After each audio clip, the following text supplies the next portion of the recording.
हमारे साथ वीके शर्मा साहब भी कार्यक्रम में हो चुके हैं शामिल। शर्मा साहब, आप भी अगर अपना पिक ऑफ द डे देना चाहें तो भी ठीक, और नहीं तो मैं एक चीज पर आपसे राय लेना चाहता हूं, और ये कल से महाराष्ट्र में फिर से होटल वगैरह ये खुल रहे हैं, 1/3 एम्प्लॉइज के साथ, मतलब 1/3 कैपेसिटी पर काम करेंगे। सोशल डिस्टेंसिंग के जो सारे नियम है उनका पालन करना होगा, लेकिन अब धीमे धीमे हम और ज्यादा खुलते हुए देख रहे हैं।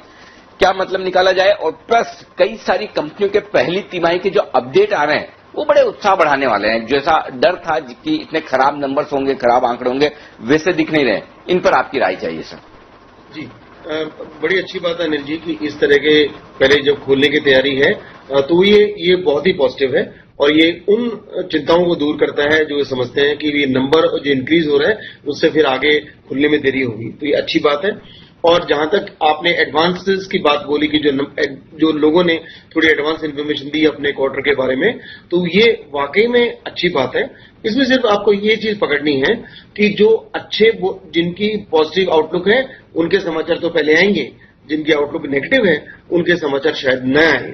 लेकिन मेरा ये मानना है, बहुत सारे लोग ये समझ के बैठे हैं कि अगर अब मार्च के रिजल्ट इतने खराब थे 10 दिन के लॉकडाउन में, तो अप्रैल मई जून में तो बिल्कुल बंटा बैठ जाएगा।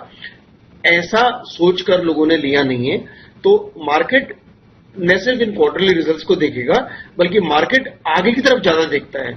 वो ये देख रहे हैं कि भाई अक्टूबर, नवंबर, दिसंबर का जो क्वार्टर आएगा उसमें तो इस प्रकार की किसी प्रकार की चिंता करने की आवश्यकता ही नहीं है। तो मैं नहीं समझता कि इसमें कोई ये रिजल्ट खराब आएंगे। इसके बावजूद मार्केट्स को ठीक रहना चाहिए, ये मेरा मानना है। और जैसे मैं पहले कह चुका हूं कि रिलायंस के रिजल्ट्स जब तक, रिलायंस की एजीएम जब तक नहीं हो जाती तब तक तो ये तेजी है ही। उसके बाद में नए सिरे से वापस देखेंगे। जो इंटरनेशनल क्यूज हैं वो वाकई में पॉजिटिव है, और मैं समझता हूं कि पॉजिटिव ही रहेंगे, क्योंकि जिस तरह के जुलाई के अंदर जो उनकी खत्म हो रही है अभी आज के डेट में, जुलाई में जो उन्होंने एडवांसेस लोगों को दिए थे कि जो एम्प्लॉयमेंट के बेनिफिट्स वो जुलाई में खत्म हो जाएंगे, तो अब ऐसा लग रहा है कि वो आगे के लिए भी 1-2 महीने के लिए और उसको एक्सटेंड करें। बोझ पड़ेगा, लेकिन अमेरिका पे बोझ पड़ सकता है, उसको तो सिर्फ नोट छापने हैं। तो मेरे हिसाब से ये मार्केट्स को, आउटलुक को पॉजिटिव रखेगा, और यही वजह है कि यूएस मार्केट्स ने अच्छा ग्रोथ दिया है डिस्पाइट राइजिंग नंबर्स। अब 15 या 17 जुलाई को, 15 जुलाई को है ना रिलायंस की एजीएम सर? जी जी जी, 15 जुलाई को, ठीक है, परफेक्ट। आइए सुमित बगड़िया साहब भी हमारे। शर्मा साहब, गोदरेज कंज्यूमर, इसका Q1 अपडेट आया था जिसके बारे में आप भी रेफर कर रहे थे, जिस तरह से कंपनीज के Q1 अपडेट आए हैं, उतनी खराब अपडेट भी नहीं है सर, जिस तरह से बात की जा रही थी। इनकी अभी भी मिड सिंगल डिजिट में वॉल्यूम ग्रोथ की उम्मीद है। जो ब्रोकरेजेस की तरफ से कमेंट्री आई है इस स्टॉक पर, वो तो काफी पॉजिटिव ही दिख रही है सर। किस तरह से देख रहे हैं अपडेट जो कंपनी का है और आउटलुक आगे जाकर? इनका आउटलुक पॉजिटिव ही है।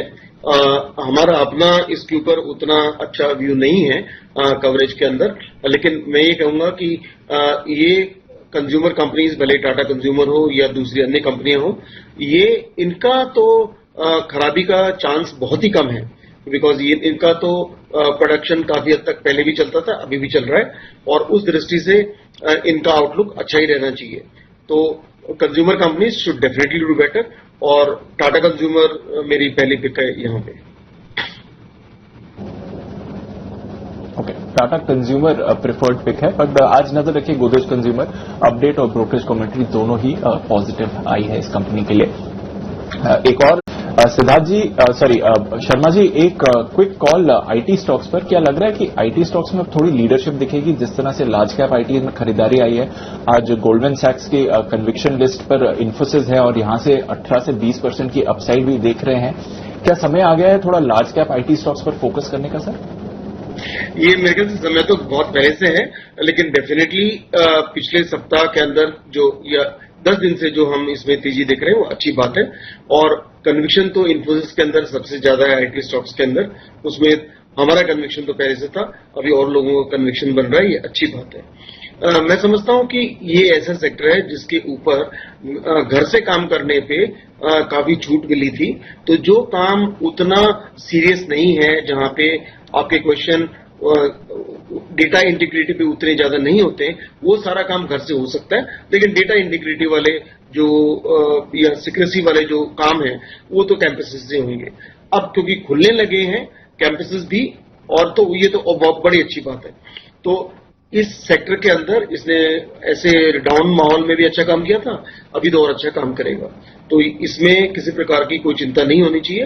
पहले जो सिंगल डिजिट का ग्रोथ था, अब डबल डिजिट का होता दिखाई देगा।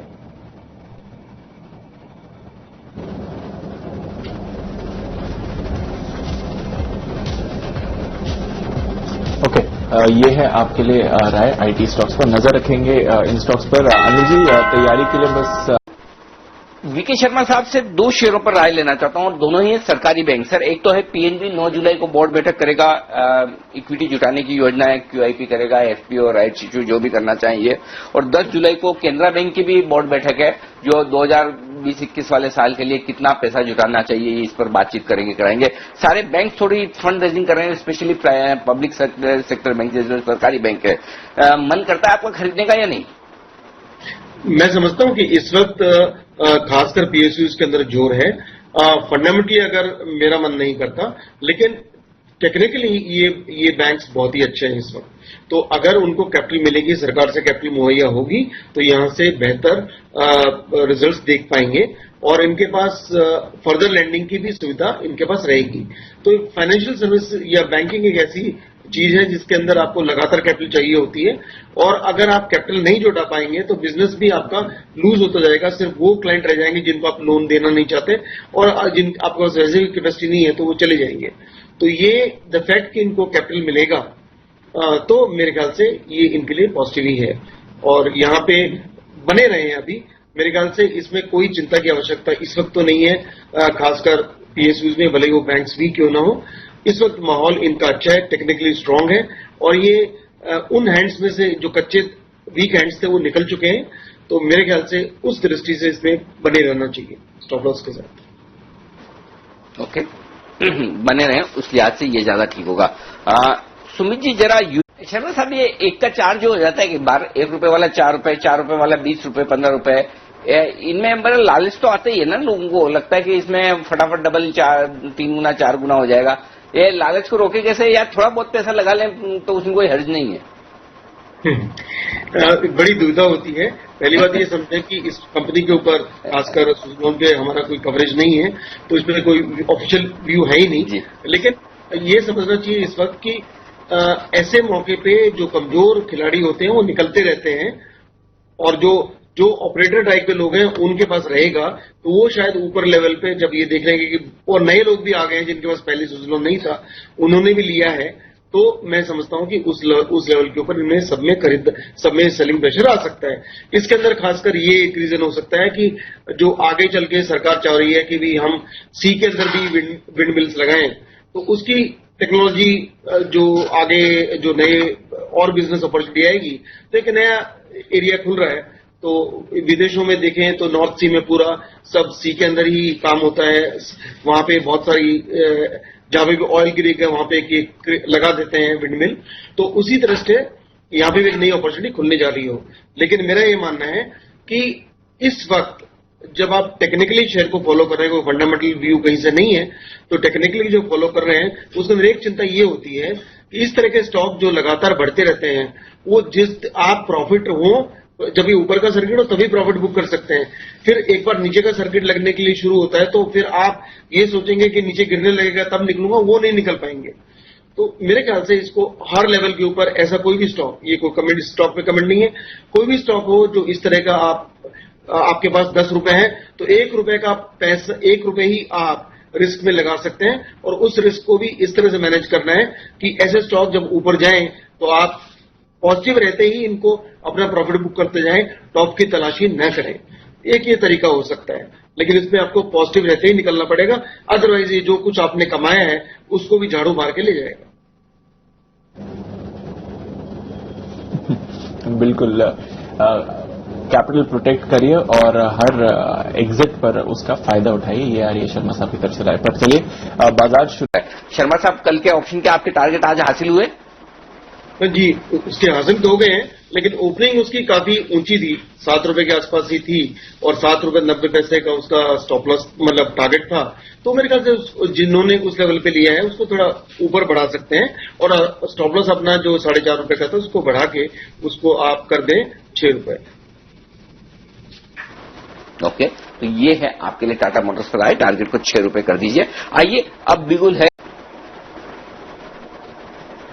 शर्मा साहब इस पर कुछ कहना चाहते हैं? शर्मा साहब आप कुछ कहना चाहते थे? जी सर। जी, मैं आपके इस बात का कायल हूं अनिल जी कि आप जब लोगों को कहते हैं कि इसको अभी न लें, वो बहुत ही अच्छी राय ये होती है क्योंकि अक्सर हम देखते हैं कि जब कोई स्टॉक रिकमेंड होता है तो उसमें काफी बाइंग देखी जाती है और आपका ये कहना कि भाई इसमें कोई टेंशन नहीं है, जो भाव दिया है वहां पे आप इंतजार करो, तो वो अक्सर ऐसा होता है कि जब इमीडिएटली जब लोग देख रहे होते हैं उस वक्त ध्यान है, पर जब वो ध्यान से बाहर हो जाता है, आउट ऑफ साइट हो जाता है, तो वो स्टॉक जब धीरे धीरे नीचे आता है तो उस वक्त लेना बिल्कुल श्रेयस्कर बात होती है। तो ये एक जो लोगों को आप आगाह कर रहे हैं, ये मैं समझता हूं कि इन्वेस्टमेंट की दृष्टि से बहुत ही अच्छी चीज है, जिसका आपके दर्शकों को काफी आभार होना चाहिए। बिल्कुल, और 40-50% हमारी रिकमेंडेशन प्राइस से बढ़ जाए, पुराना आपके पास पड़ा है तो भी प्रॉफिट बुक कर लें। मैं तो ये भी कहूंगा प्रॉफिट बुक करें, वापस नीचे आ जाए तब ले लीजिए। मसलन आप देखिए, कल मैंने आपको 7 साल का जेके पेपर, कोई जल्दी नहीं, आराम से खरीदिए। आज 2% नीचे 103-104 पर ट्रेड कर रहा है। हर स्टॉक मिलेगा। मैं ऐसा आपको कोई स्टॉक ऐसा नहीं बता रहा जो सर्किट टू सर्किट ही चलना चाहिए, 5, 10, 15 सर्किट लगा देगा, ऐसी मेरी कैपेसिटी भी नहीं है, कैपेबिलिटी भी नहीं है और मैं कर भी नहीं सकता। तो मैं आपको साफ तौर पर इन्वेस्टमेंट के हिसाब से बता रहा हूं। आपको खराब दिन खरीदना है, नोट करके रख लीजिए, सिंपल चीजें बस, और कुछ नहीं। तो आप हड़बड़ी जल्दबाजी बिल्कुल भी न करें, आराम से लीजिएगा, आपको बाजार मौके देगा, सिंपल। जी दीप, फार्मा स्टॉक्स थोड़ी सुस्ती दिखा रहे हैं, हम वापस ठंडे हो रहे हैं, थोड़ा ल्यूपिन में कल शॉर्ट कॉल्स भी आते हुए दिखे थे, हल्की कमजोरी भी हुई है। अब वो बात नहीं रही जो शुरुआत में तेजी हुई थी। तो शर्मा साहब, फार्मा शेयरों पर आपका क्या नजरिया है इस वक्त, और क्या प्रॉफिट बुक करें या कुछ अभी खरीदना चाहिए? मेरे ख्याल से जब ये मार्केट का एक सेक्टर रोटेशन चल रहा है और कल जब एक चौंकाने वाली बात कही जाती है कि भी एक इकलौता मार्केट जो नहीं चलाता वो था फार्मा सेक्टर, तो मेरे ख्याल से ये सेक्टर रोटेशन है, उनकी समाप्ति नहीं है।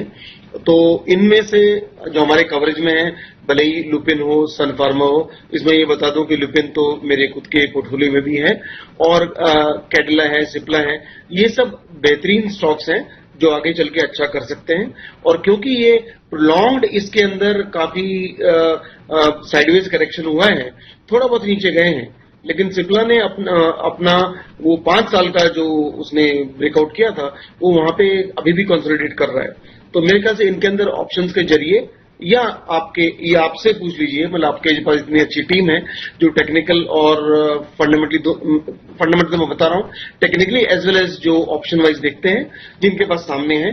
मैं भी बता सकता था लेकिन मेरे पास अभी डिस्क्लोजर का मेरा लंबा काम हो जाएगा, तो जो चीज एक स्टॉक मैंने बोला था बोल दिया, बाकी उसके अलावा इनके ऑप्शंस आप जरूर पूछ सकते हैं। मैं समझता हूं कि ऐसे वक्त के अंदर ये सेक्टर आज के दौर में अगले 1-2 दिन के लिए अच्छा कर सकता है। परफेक्ट, तो ये है आपके लिए फार्मा शेयरों पर राय। कोई चिंता करने की जरूरत नहीं, घबराने की जरूरत नहीं, बिल्कुल निश्चिंत रहें और खरीदारी करते रहें।